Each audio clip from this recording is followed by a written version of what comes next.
Nouvelle édition du journal sur BB24. Bonsoir et merci d'honorer ce rendez-vous. 24 heures à peine nous séparent encore du nouvel an. Dans leurs différents ateliers, les tailleurs et couturiers sont à pied d'œuvre afin de satisfaire les dernières commandes de l'année. Mais cette année, pas d'affluence.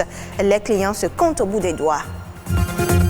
Ils participent à l'ornement de la ville. Ces graffitis réalisés sur des emplacements stratégiques de Cotonou par de jeunes artistes, peintres, dessinateurs et graffeurs. Nous irons à la découverte de cet art. Et puis de plus en plus, la transhumance est un réel problème de sécurité avec la montée en puissance des conflits entre éleveurs et agriculteurs. La sédentarisation est préconisée comme solution.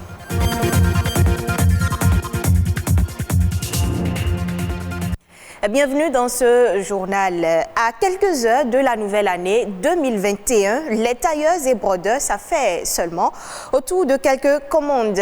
Résultat, pas de nuit blanche devant les machines dans la plupart des ateliers de couture sillonnés par l'une de nos équipes de reporters. Les précisions dans ce reportage signé Wenceslas Arouimon, Patrick Adiabodjou.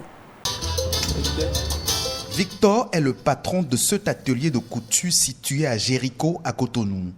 Depuis le début du mois de décembre, il a reçu une centaine de commandes de vêtements.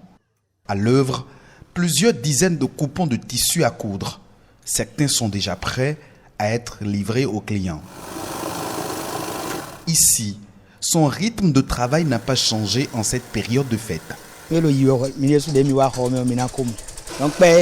Vous constatez qu'il n'y a pas d'affluence. Les tenues sont cousues, mais pas de retrait, contrairement à l'année dernière. Même ambiance et même son de cloche ici à Abomey-Calavi, chez Archil. Toutes les machines fonctionnent sans arrêt. L'équipe est à pied d'œuvre. Certaines commandes sont déjà prêtes à être livrées. Nonobstant cette ambiance qui annonce les fêtes, ce couturier n'y trouve pas son compte. Ce qui se passe avec nous, c'est au niveau de l'argent, parce que les gens amènent tissu bien, mais quand tu demandes avance, tout le monde dit « Ok, si tu finis, je vais te rembourser, je vais te payer ». Mais tout le monde ne vient même pas chercher les tenues. Si vous regardez dans mes armoires maintenant, les tenues sont plein là. Des tissus prêts à porter et d'autres déjà emballés qui n'attendent que leurs propriétaires qui se font toujours désirer. Les gens ne sont pas motivés à sortir pour acheter et venir passer commande. Les gens viennent porter les tenues, demandent combien tu fais ça, je vais revenir payer. Les gens ne viennent pas. Les clients n'ayant pas d'argent n'acceptent pas les prix de la main-d'œuvre. On fait avec. Il en existe qui ne reviennent plus retirer leurs commandes alors qu'ils n'ont même pas payé les avances. Cette période de fête de fin d'année, qui devrait être très juteuse pour les tailleurs et couturiers, est incomparable à celle des années antérieures. Malgré la rareté des clients, ils se disent toutefois prêts à recevoir de nouvelles commandes et passer des nuits blanches s'il le faut pour satisfaire la clientèle.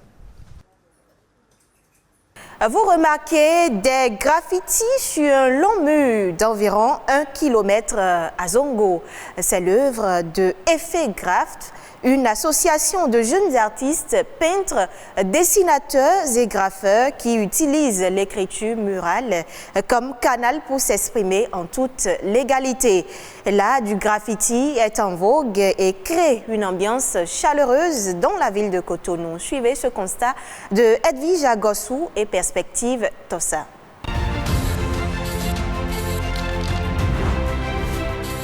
Ils peignent les murs par passion et par amour de l'art. Le graffiti, c'est ce qui réunit ces jeunes. Parés de bombes de peinture, ils transforment ce mur d'1 kilomètre pour passer un message dans une ambiance festive. Alors le graffiti, ça sert à communiquer essentiellement, à passer des messages, à sensibiliser. Ça peut améliorer un espace public comme un espace privé. En fait, c'est de l'art qui se met à la disposition des gens. Des fois, ça peut être juste la signature de l'artiste. Donc, une manière à l'artiste de vous dire qu'il est là, qu'il existe. Et aussi, ça peut être utilisé pour sensibiliser. Des messages qui varient d'un artiste à un autre. Ici, le thème choisi est Horizon 2050, un thème futuriste qui inspire un retour aux sources. Alors derrière moi, on a une illustration et un lettrage combinés dont la signification est Kondo le requin. C'est un hommage que je rends en fait à Kondo le requin, le roi Béanzin, qui a farouchement défendu son peuple. Qu'il soit un art ou un acte de vandalisme, l'énigme n'est plus à élucider. La présence de ces tags sur les murs de l'OCBN colore la ville. Autrefois masculin, le graphe devient plus ouvert et accessible aux femmes. On a formé une soixantaine de jeunes filles. C'était un atelier uniquement réservé aux filles où on leur a donné des techniques de base pour pouvoir aborder la discipline. Et je dois vous dire que sur ce mur, il y a des fresques qui ont été faites par ces filles-là. À sa finition, il promet d'être le deuxième plus long mur de graffiti au monde. Mais pour le moment, c'est un studio photo géant. Ce qui, pour ses créateurs, est un signe de gratitude. Moi, pour ma part, je suis content de voir les gens poser devant nos œuvres. Ça montre que le Béninois commence à s'intéresser à l'art. Et c'est carrément un plaisir pour moi de voir après les photos circuler sur les toiles et de voir le mur mettre en valeur par les Béninois, les jeunes Béninois. Voilà. Nous qui sommes pionniers du graphe sur place, nous avons un devoir. C'est de faire en sorte de devenir des exemples pour que d'autres personnes puissent embrasser la discipline. De la demande, il y en a déjà à voir toutes ces images qui abondent les réseaux sociaux et ces prestations dans les rues. L'association Effet Graphe, composée de jeunes Béninois, fait du graffiti un art d'avenir. On parle à présent de ce système d'élevage fondé sur le déplacement des troupeaux d'une région à une autre, la transhumance. Un phénomène qui crée souvent des conflits entre agriculteurs et éleveurs. Et pour réduire les dégâts liés à cette pratique, l'option de la sédentarisation est de plus en plus évoquée. Un agronome nous en parle au micro de Olivier Placou et Amandine Agnambossou. Fondamentalement, c'est les questions de ressources naturelles, c'est-à-dire les ressources fourragères et les points d'eau. C'est ça qui amène souvent ces éleveurs à se déplacer de leur pays d'origine pour pouvoir aller vers d'autres pays d'accueil. Donc, autre que ça, il y a les raisons économiques. Du fait qu'ils ont besoin de ressources pour pouvoir faire face à un certain nombre de besoins, ils se déplacent et en se déplaçant, ils vendent des animaux. Ils produisent également du lait pour pouvoir satisfaire un certain nombre de personnes. Dans ces déplacements, ils cherchent là où ils peuvent avoir des résidus de récolte ou bien là où on peut avoir un peu de verdure ou bien de ressources fourragères. Et dans ça, c'est souvent les espaces utilisés par les agriculteurs. Et parfois, il y a même des spéculations sur le champ et ces éleveurs ou bien ces animaux vont perdre ces ressources, ce qui crée fondamentalement des conflits entre éleveurs et puis les agriculteurs. Il y a la zone de Dassa-Zoumé et puis la zone de Glazoué qui ont été identifiées comme des zones de transhumance. Et c'est déjà ça une approche de solution par rapport à la transhumance. Parce que même si on va vers une sédentarisation, c'est-à-dire on identifie un lieu où ces éleveurs peuvent se regrouper, se réunir, faire leurs besoins, il y a toujours un moment où ils vont faire la transhumance pour pouvoir mieux maîtriser la conduite pour un jeune éleveur, pour pouvoir comprendre d'autres réalités culturelles, socio-culturelles. Pour faire la sédentarisation, il faut également disposer d'une quantité de ressources naturelles suffisante pour pouvoir satisfaire le besoin en troupeau donc des éleveurs. Et généralement, ce qu'on constate au Cameroun, par exemple, ça a été une solution, mais ça n'a pas vraiment duré parce que les espaces proposés, ou bien disponibles plutôt, par l'État n'étaient pas suffisants pour pouvoir satisfaire les besoins en alimentation de ces troupeaux-là. Donc, sédentarisation, oui, mais il faut également former ces éleveurs ou bien les informer sur des zones qui peuvent exister à un moment donné pour pouvoir faire de la transhumance. Madame, Monsieur, retrouvons Nadège Soni qui aborde quelques autres sujets de l'actualité nationale dans La Nation en bref de ce mercredi.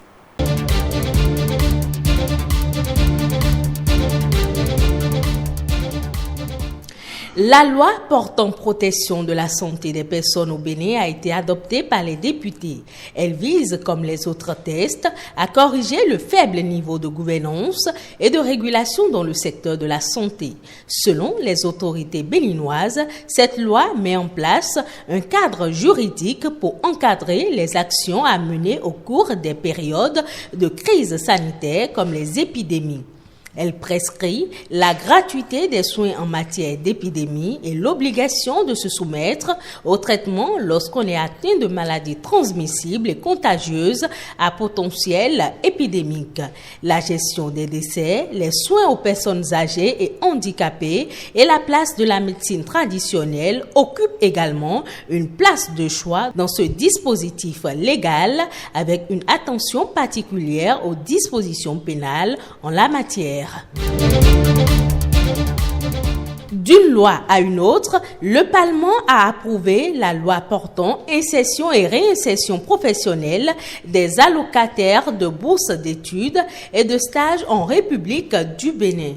Le gouvernement dispose d'un délai de 5 ans à compter de la notification de la fin de formation pour faire appel à l'allocataire de bourse. Toutefois, l'allocataire peut s'auto-employer ou se faire employer par une entreprise nationale ou étrangère en attendant l'appel de l'État. L'allocataire de bourse qui se soustrait à l'une quelconque des obligations découlant des dispositions de la présente loi est passible de poursuites pénales.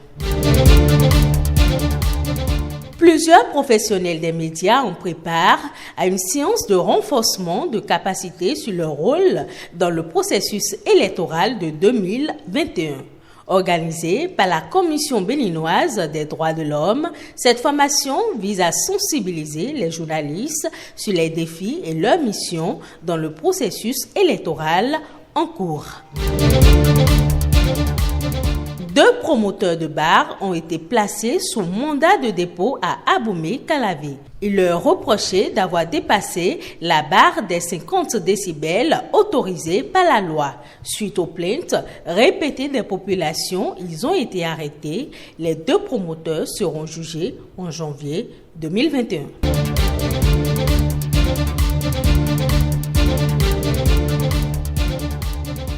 Au Burkina Faso, suite à l'enquête initiée en mars dernier par le Parlement dans le secteur de la téléphonie mobile, après plusieurs plaintes des consommateurs, quelques ajustements réglementaires ont été préconisés au gouvernement. Au nombre de 33, ils intègrent entre autres des sanctions plus fermes contre les opérateurs qui violent leur cahier des charges.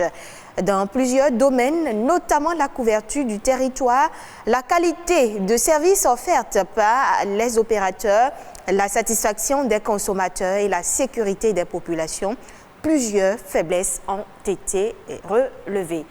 Ce sera tout, Madame, Monsieur, pour cette session d'information sur BB24. Retrouvez cette édition sur le site web de l'ORTB, www.ortb.bj. Merci de nous avoir suivis.